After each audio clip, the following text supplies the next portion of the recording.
Damos comienzo a un nuevo comentario bíblico expositivo. Servidores de Dios. Quien te habla es Manuel Cornejo. En esta ocasión estaré compartiendo la primera epístola de Pedro. Estaré compartiendo la primera epístola a Pedro y en cuanto a la introducción no la haré muy larga, pero sí lo esencial para que podamos entender los propósitos que tenía Dios a través de su siervo Pedro para escribir esta epístola. Por tanto, podemos entender que el propósito expresado del apóstol Pedro para escribir su epístola fue que sus lectores estuvieran firmes en la verdadera gracia de Dios, como señala el capítulo 5 y el versículo 12, donde dice: por conducto de Silvano, a quien tengo por hermano fiel, os he escrito brevemente, amonestándoos y testificando que esta es la verdadera gracia de Dios en la cual estáis.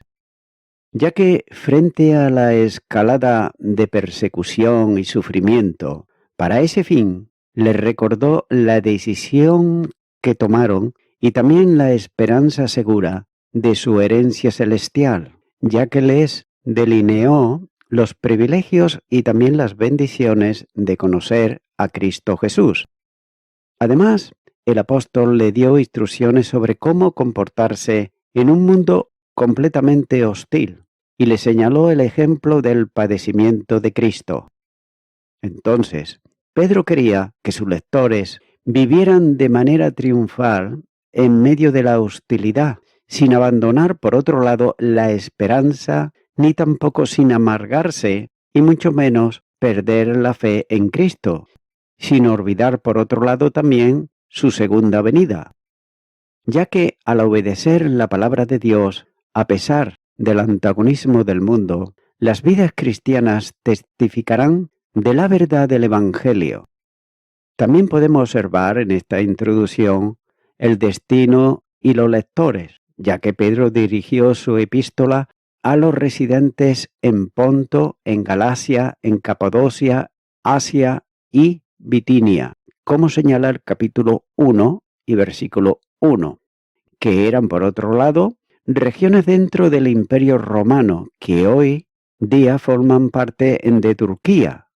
El orden en que se nombran podría reflejar también la ruta que el portador de la carta Silvano, en el capítulo 5 y versículo 12, que siguió cuando la entregó. Pero no se sabe, por otro lado, a ciencia cierta, cómo se extendió el Evangelio en esas regiones, ya que por otro lado, el apóstol Pablo ministró en al menos parte de Galacia y Asia, pero no hay constancia de su obra evangelizadora en Ponto, Capadocia o Bitinia.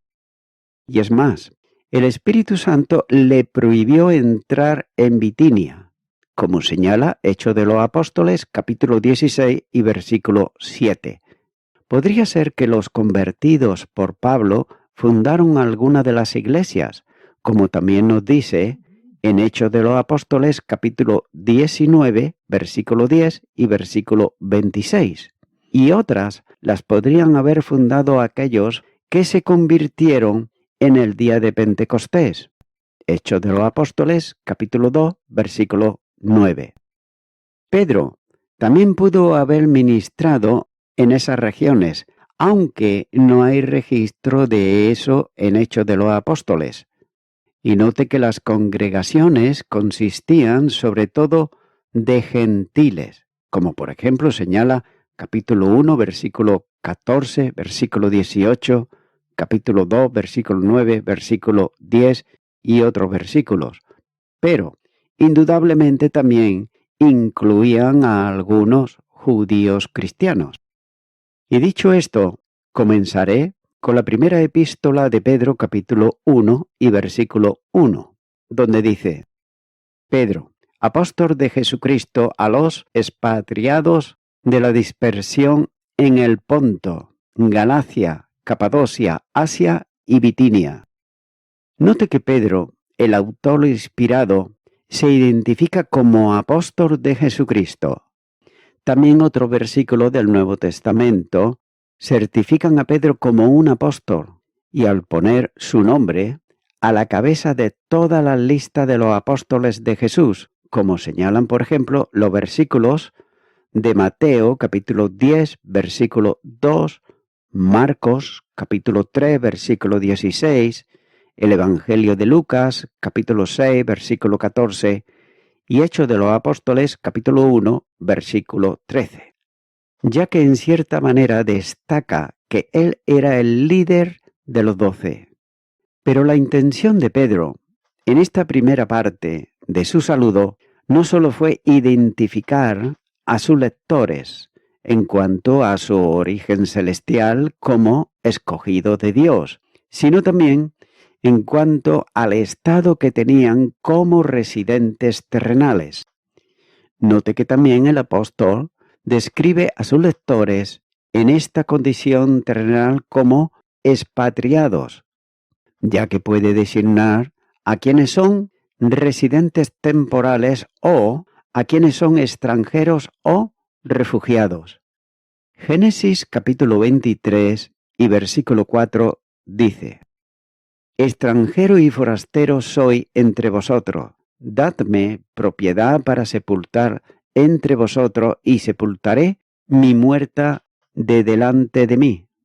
El Salmo 119, versículo 19 dice: Forastero soy yo en la tierra, no encubras de mí tus mandamientos.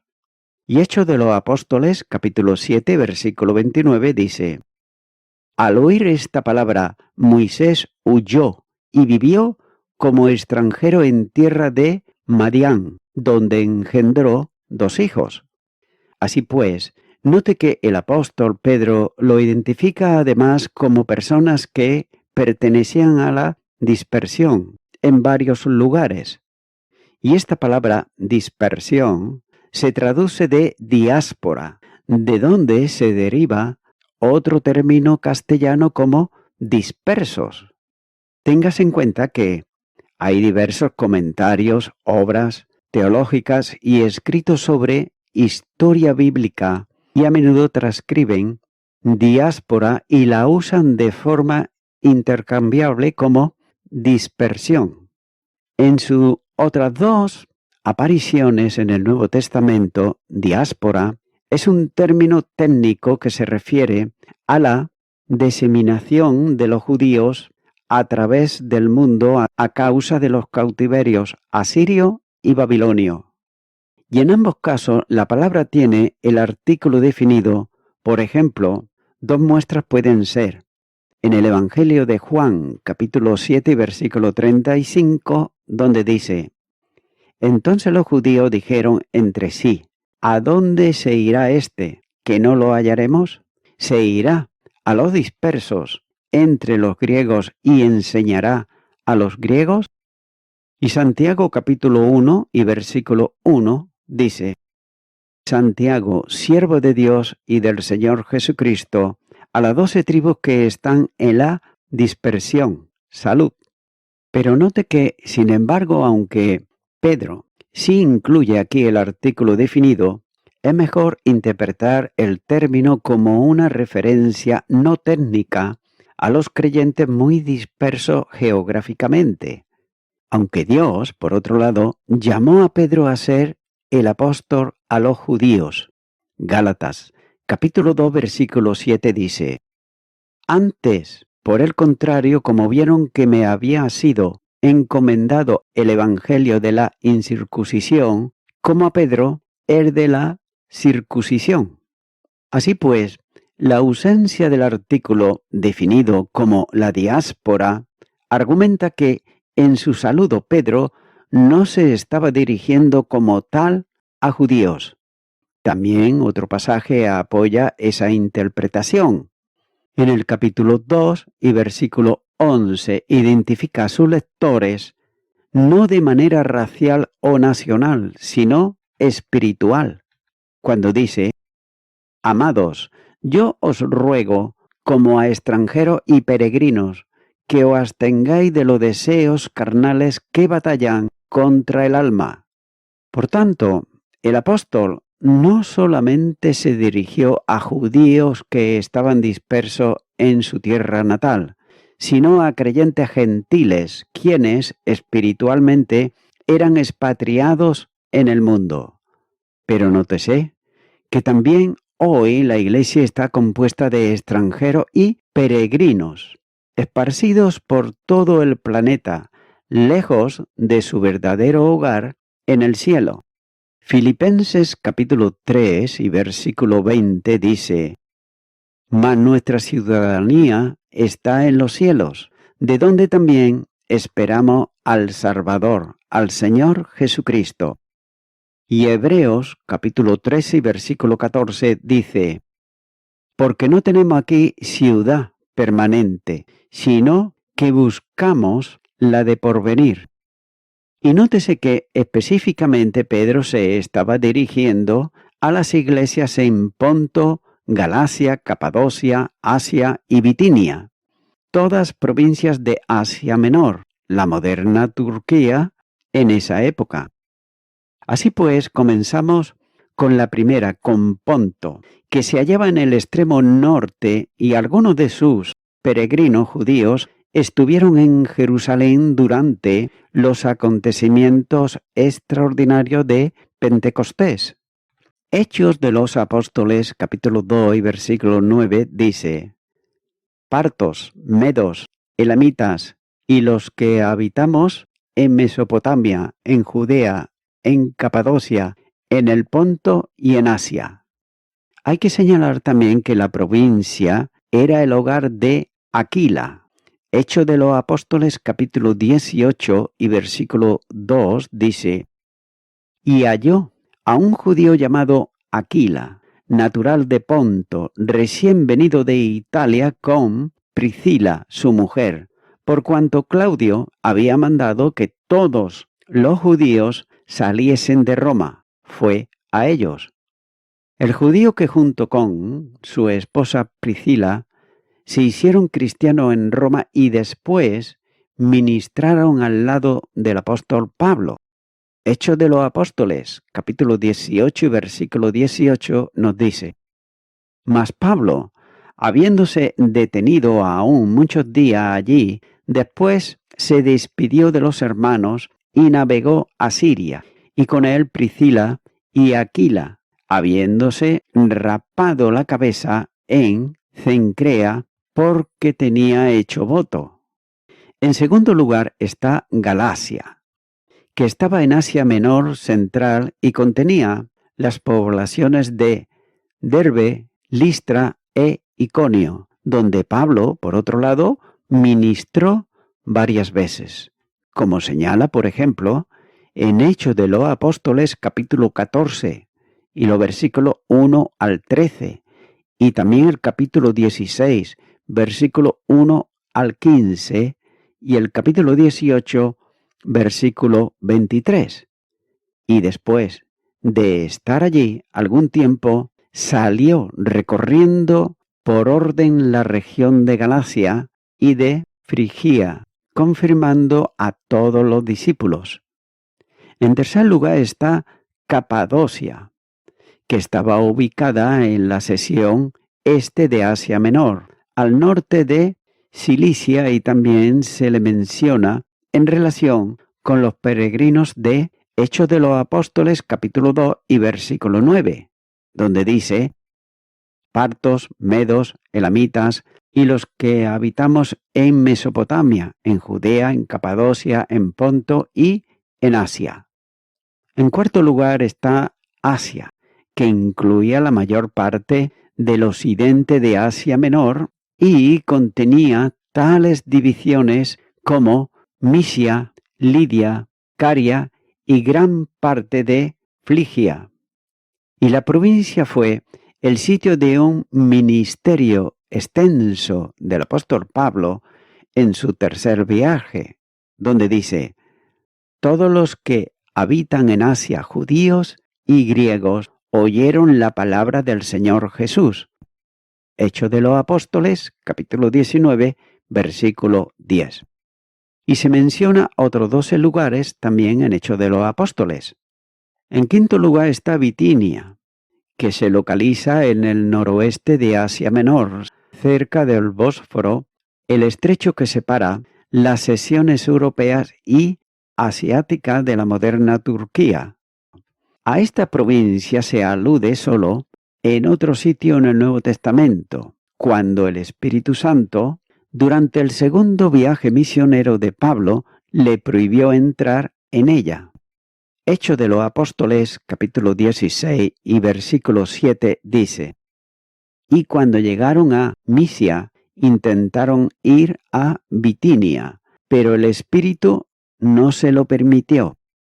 Según indican las regiones geográficas que Pedro menciona en su saludo, esta carta tuvo amplia circulación, ya que sin duda en cada una de esas regiones las iglesias recibieron y leyeron la epístola.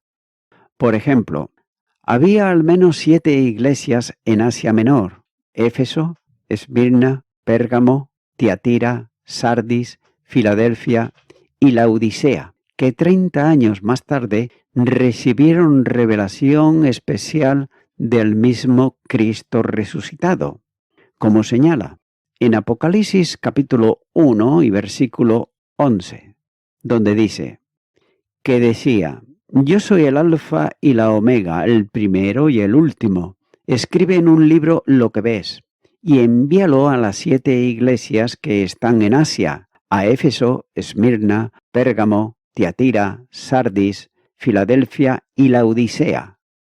También hacia otros lugares notables en Asia Menor, como por ejemplo Colosas, que Pedro ni siquiera menciona. Así que él estaba escribiendo a una gran cantidad de creyentes diseminados como extranjeros espirituales a través de una región pagana y hostil. Y Pedro se dirigió a tan amplia audiencia debido a que la persecución romana de cristianos se había extendido en todo el imperio. Los creyentes en todas partes iban a sufrir, ya que el Señor Jesús le advirtió. En el Evangelio de Lucas, capítulo 21 y versículo 12 dice: Pero antes de todas esas cosas os echarán mano, y os perseguirán, y os entregarán a las sinagogas y a las cárceles, y seréis llevados ante reyes y ante gobernadores por causa de mi nombre. Y también el apóstol Pablo le dijo a los filipenses, en el capítulo 1 y versículo 29, porque a vosotros os es concedido a causa de Cristo, no solo que creáis en Él, sino que también padezcáis por Él. Así pues, el apóstol quería que esos cristianos recordaran que en medio del sufrimiento y dificultades potencialmente enormes, aún eran los escogidos de Dios, y que como tales podían enfrentar persecución, con esperanza triunfante. El capítulo 4 y versículo 13 de esta epístola dice: Sino gozaos por cuanto sois participantes de los padecimientos de Cristo, para que también en la revelación de su gloria os gocéis con gran alegría. Continúo ahora con el versículo 2, donde dice: elegido según la presciencia de Dios Padre, en santificación del Espíritu, para obedecer y ser rociados con la sangre de Jesucristo, gracia y paz os sean multiplicadas. Comienza diciendo este versículo 2, elegidos. Note que como expatriados espirituales, lo más importante para los lectores de Pedro no era su relación con la tierra, sino su relación con el cielo. Al describir la esperanza de Abraham, el escritor de Hebreos declaró cuando dijo: esperaba la ciudad que tiene fundamento, cuyo arquitecto y constructor es Dios. Hebreos capítulo 11 y versículo 10. Por tanto, con la comprensión de esa verdad, Pedro identifica a sus lectores como elegidos. Y el apóstol también reitera esta idea en el capítulo 2, versículo 9, donde dice: Vosotros sois linaje escogido, real sacerdocio, nación santa, pueblo adquirido por Dios, para que anunciáis las virtudes de aquel que os llamó de las tinieblas a su luz admirable. También las alusiones de Pedro al Antiguo Testamento en ese versículo dejan en claro su comprensión de que Dios había escogido soberanamente a Israel, cuando dice en Deuteronomios capítulo 7 y versículo 6, Tú eres pueblo santo para Jehová tu Dios. Jehová tu Dios te ha escogido para hacerle un pueblo especial, más que todos los pueblos que están sobre la tierra. Y note que Jesús tampoco dudó en señalar la verdad de la elección, cuando dijo en el Evangelio de Juan, capítulo 6 y versículo 44, Ninguno puede venir a mí si el Padre que me envió no lo trajere, y yo le resucitaré en el día postrero. El Evangelio de Juan cita reiteradamente a Jesús diciendo que el Padre da al Hijo a quien Él escoge. Juan capítulo 6 y versículo 37 dice: Todo lo que el Padre me da vendrá a mí, y al que a mí viene no le echo fuera. Continúa diciendo este versículo, según la presciencia de Dios Padre. Y nota que aquí, en una explicación popular para la elección de parte de aquellos que no pueden aceptar la decisión soberana de Dios basada en nada más que su propia voluntad, se deriva de una mala comprensión de la presciencia. Y según esa comprensión, el término simplemente significa adivinación o conocimiento sobrenatural del futuro. El uso de la palabra griega traducida presciencia también prueba que no puede significar simplemente conocimiento de acontecimientos y actitudes futuras, ya que presciencia se refiere a la intención eterna, predestinada, amorosa y salvadora.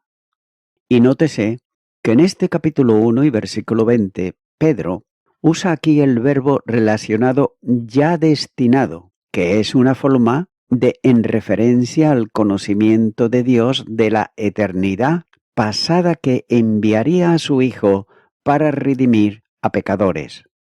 Así pues, el uso de este verbo no puede significar que Dios mirara dentro de la historia futura y viera que Jesús elegiría morir, por lo que lo hizo el Salvador.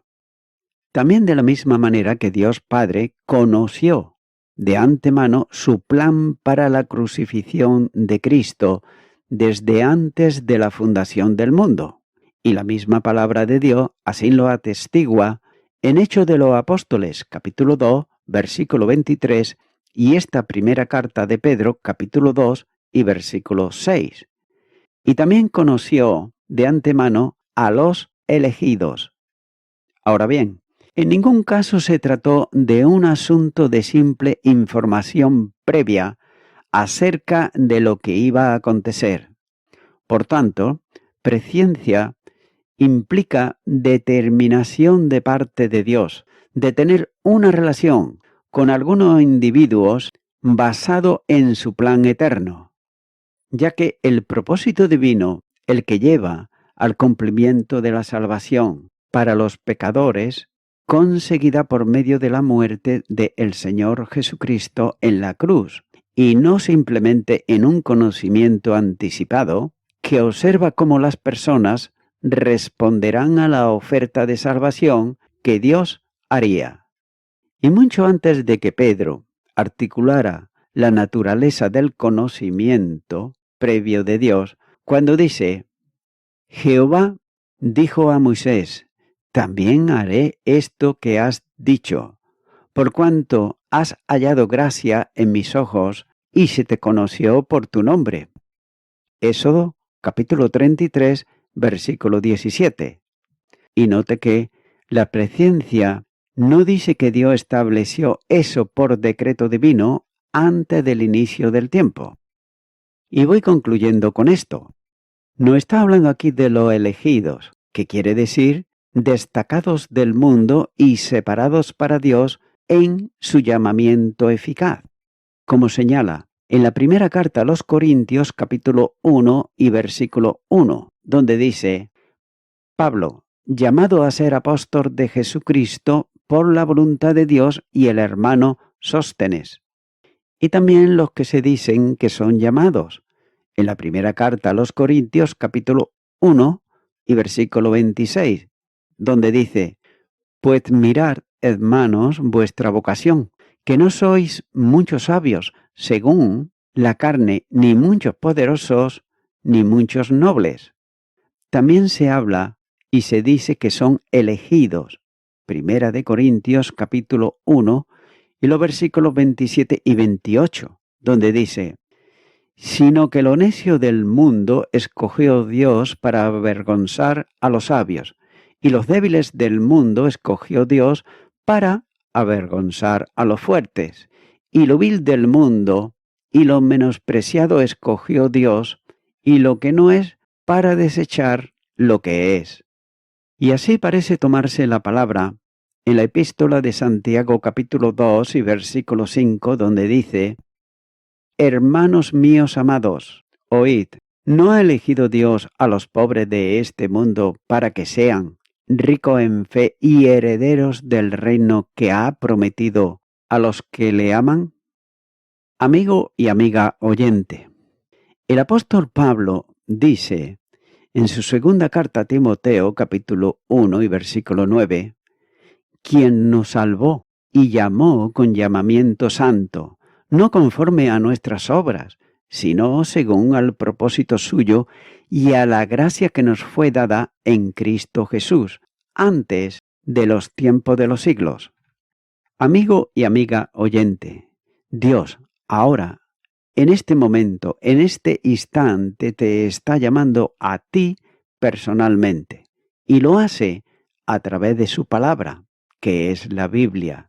Sin embargo, no pienses que por tus obras vas a ser salvo o vas a ser salva, sino por la gracia divina, que es en Jesucristo, el Hijo de Dios. Por tanto, mi amigo, mi amiga oyente, yo te invito ahora que sin más demora, si nunca antes le has invitado a Jesucristo a que venga a tu corazón, que ahora lo puedas hacer. Ora conmigo esta oración que voy a hacer y repite y di: Dios eterno, te quiero pedir en primer lugar perdón por todos mis pecados y todos mis delitos. Como dice tu palabra, tú me llamas con un llamamiento santo, no por lo que yo haya hecho, sino que lo recibo por gracia tuya, por la obra de redención que llevó Jesucristo en la cruz del Calvario. Creo en ello. Por ello, ahora te abro mi corazón y te acepto, Señor Jesucristo, como mi Salvador. En tu nombre, amén.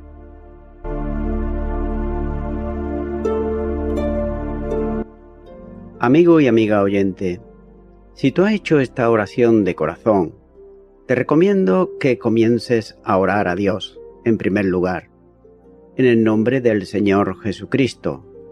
Orar a Dios no es rezar, sino que es hablar con una persona. También te recomiendo que leas la palabra de Dios y lo hagas a diario. Comienza, por ejemplo, con el Nuevo Testamento.